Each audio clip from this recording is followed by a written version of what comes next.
여러분 안녕하십니까? 헬로티비 뉴스입니다. 이틀 사이 인천에서 아파트 화재 사고가 잇따랐습니다. 인명 피해로도 이어졌는데요.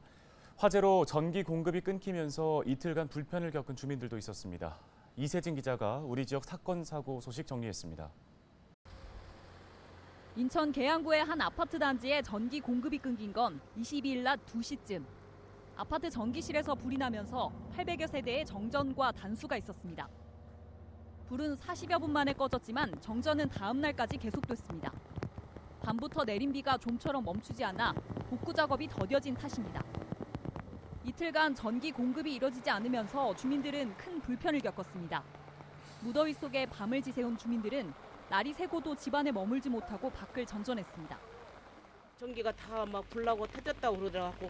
집에 가보니까 진짜 뭐 전기도 나가고 그랬더라고.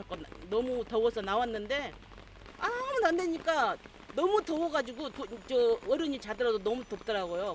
뭐 이렇게 비 오니까 창문 열어오지도 못하고. 복구 작업이 길어지면서 구청에서는 인근 주민센터 2, 3층에 임시 거처를 마련하고 주민들에게 생수를 지원하기도 했습니다. 화재가 인명피해로 이어진 경우도 있었습니다. 23일 새벽 4시쯤에는 인천 미추홀구의 한 아파트에서 불이 났습니다. 불이 시작된 13층 집에서 3명이 구조됐지만 1명은 숨지고 2명은 의식이 없는 상태로 병원으로 옮겨졌습니다. 다른 주민 2명도 연기를 마셔 치료를 받았습니다. 이번 화재로 사상자를 포함한 21명이 구조됐고 주민 32명은 스스로 대피했습니다. 소방당국은 정확한 화재 원인을 조사 중입니다. 헬로티비 뉴스 이세진입니다. 다음 소식입니다. 부평구가 길고양이 급식소를 설치하려고 했다가 주민들의 반대에 부딪혀 사업이 좌초 위기에 놓였었습니다. 그런데 최근 이 사업이 다시 시작할 수 있게 됐다고 하는데요. 어떤 이야기인지 취재기자 연결해서 자세한 소식 들어보도록 하겠습니다. 송효찬 기자와 연결되어 있습니다. 자, 우선 길고양이 급식소 사업이 어떤 건지부터 설명을 한번 해주시죠.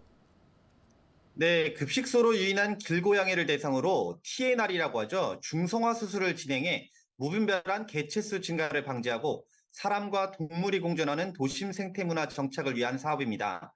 2021년 기준 경기도가 약 240곳, 2022년 기준 지자체를 포함한 서울시가 약 470곳에 길고양이 급식소를 운영 관리하고 있습니다. 인천에서는 현재 연수구가 7곳을 운영 중인데요.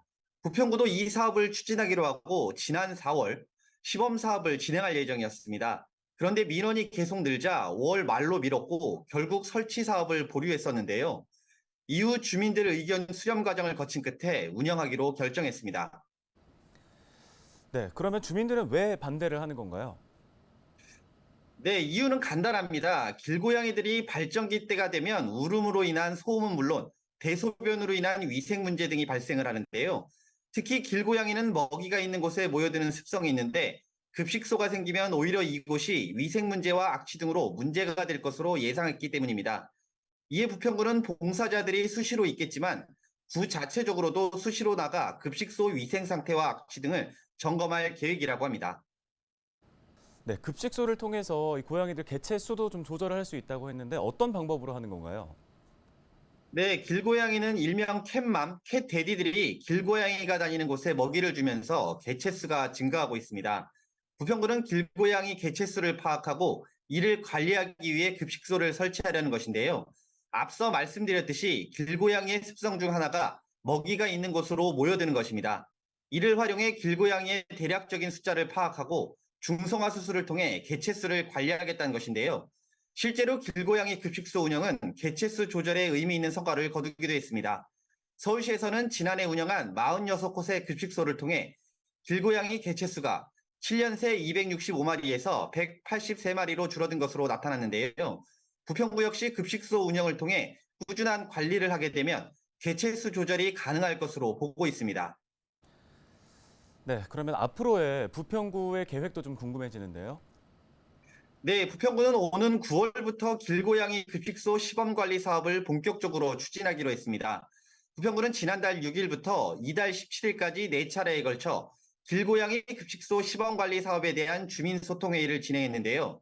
이 자리에 참여한 주민들은 전원이 합의해 작성한 길고양이 급식소 시범관리 사업 관련 주민 제안문을 부평구에 전달하기도 했습니다.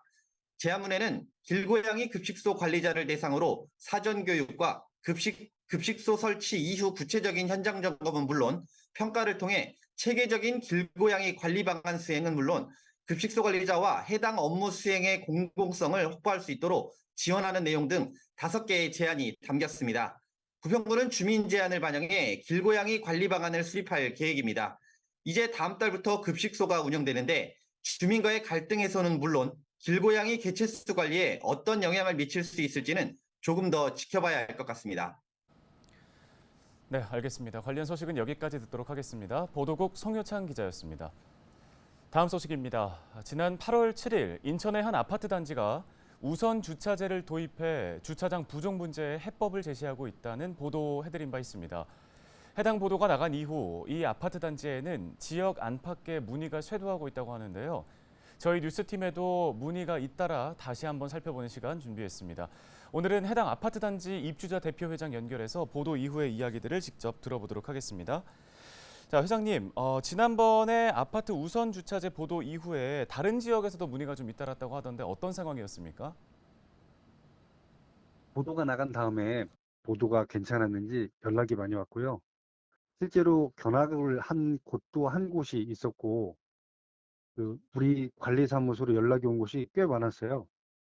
그리고 이제 인터넷을 통해서도 저희 입주자 대표회에 문의한 것도 좀 되고, 상당히 어떤 뭐 완전한 해결책은 아니지만 도전해 볼 만한 가치가 있는 방법, 이 정도로 생각하시는 것 같더라고요.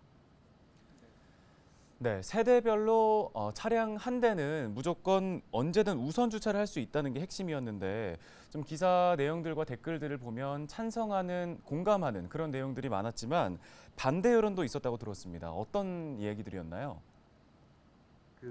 갈등이 있어서 숨겨져 있었다고 봐야죠. 그럼에도 불구하고 이제 그걸 진행해 보면 진짜 좋다는 걸 다들 피부로 느껴요.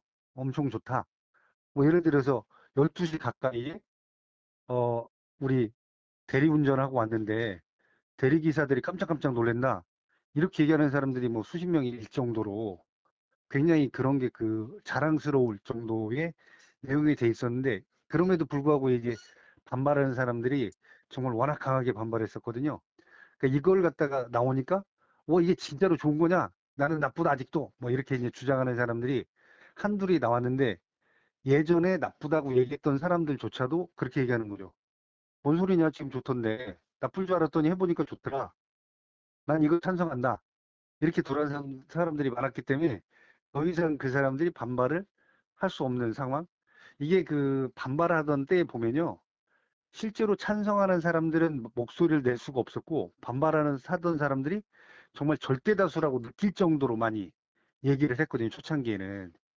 근데 그럼에도 불구하고 저희는 투표로 그걸 갖다가 과반수 이상이 참여해서 과반수 이상이 찬성으로 결정을 했었기 때문에 대의 전제 내지는 서로 어떤 걸 갖다가 논리 대결을 해서 결정하는 단계까지 가가지고 했던 걸 무시할 수가 없어서 여러 가지 다른 논리를 갖다가 됐지만 이게 이제 시행되게 됐죠.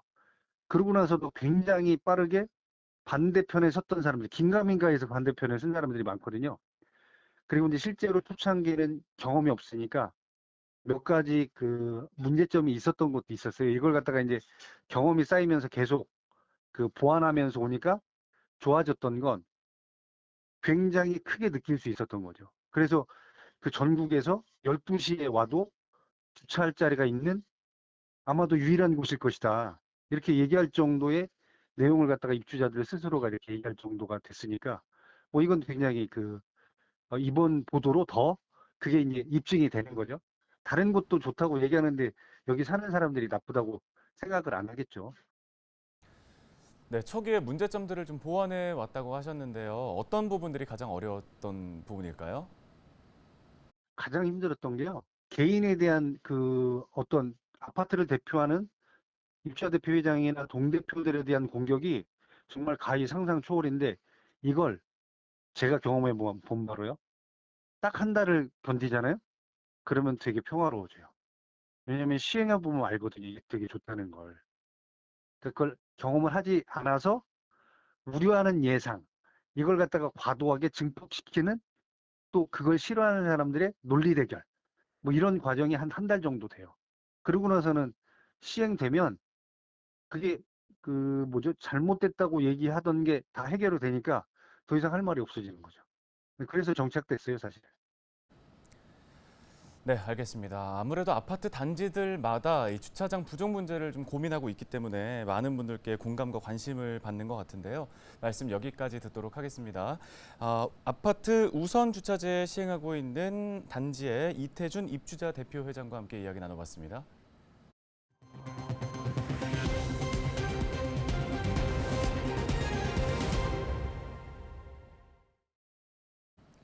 다음 소식입니다. 경기도 김포시에서 60대 남성이 형을 때려 숨지게 한 혐의로 경찰에 붙잡혔습니다.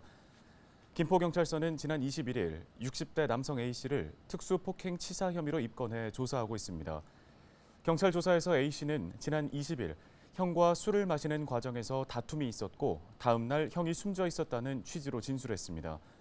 경찰은 A씨가 벽돌을 이용해 형을 폭행한 것으로 보고 정확한 사망 원인을 조사하기 위해 A씨 형의 시신을 23일 국립과학수사연구원에 부검 의뢰했습니다. 주식 투자에 실패하자 온라인 게시판에 특정 기업체를 대상으로 협박글을 올린 남성이 경찰에 입건됐습니다. 부천 원미경찰서는 부천시 소속 7급 공무원인 30대 남성 A씨를 협박 혐의로 불구속 입건해 조사하고 있습니다. A씨는 지난 21일 한 온라인 커뮤니티에 서울 소재의 한 기업 이름을 직접적으로 거론하며 죽창을 들고 모이자는 글을 올린 혐의를 받고 있습니다. A씨는 경찰 조사에서 해당 기업의 주식을 매수했다가 해당 종목 주가가 폭락해 손실을 보자 화가 나 글을 올렸다고 진술했습니다. 경찰은 A씨를 상대로 정확한 추가 경위를 조사하고 있습니다.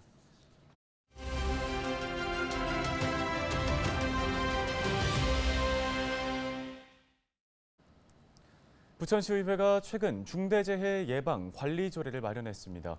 중대재해 예방을 위해 지방자치단체의 노력도 필요한 상황인데요. 조례안을 대표 발의한 부천시의회 최옥순 의원 연결해서 관련 이야기 나눠보겠습니다.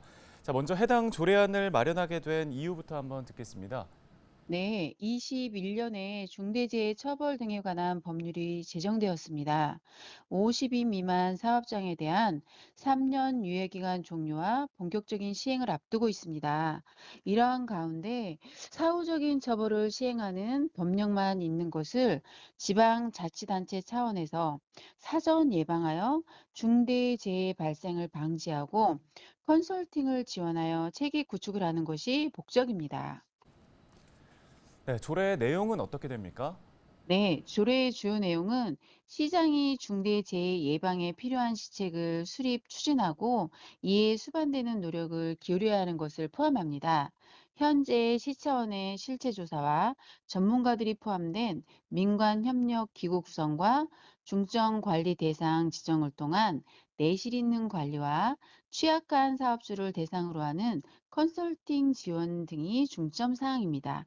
즉, 근본적인 예방과 관리 방안을 마련하는 것이 골자입니다. 네, 기대 효과는 어떤 것들이 있을까요? 네, 중대재해법이 시행된 뒤에도 지속적으로 중대재해사고가 발생하고 있는 원인은 처벌에만 방점을 둔 법령입니다. 법령을 살펴보면 자치단체 차원에서 예방을 위한 노력을 할 수 있는 근거가 미미한 것이 원인 중에 하나라고 생각합니다. 중대재해는 중대산업재해와 중대시민재해를 총망라하는 개념으로 산업 현장뿐 아니라 시민들의 생활 공간에서 발생할 수 있는 사고도 포함되었습니다. 처벌만 걱정하고 중대재해처벌법 시행에 따른 현실을 외면하는 것보다 중대재해 예방을 위해서 노력해야 할 때라고 봅니다. 24년부터 확대 시행에 따라 대응이 미미한 50인 미만 사업장에 대해서도 세심하고 면밀한 컨설팅 지원을 통해 직장뿐 아니라 공공공간에서도 시민이 안전하고 삶의 터전 등을 마련하여 살아갈 수 있는 긍정적인 영향을 발휘했으면 좋겠습니다. 네, 말씀 여기까지 듣겠습니다. 오늘 이슈앤피플은 부천시의회 최옥순 의원과 함께했습니다.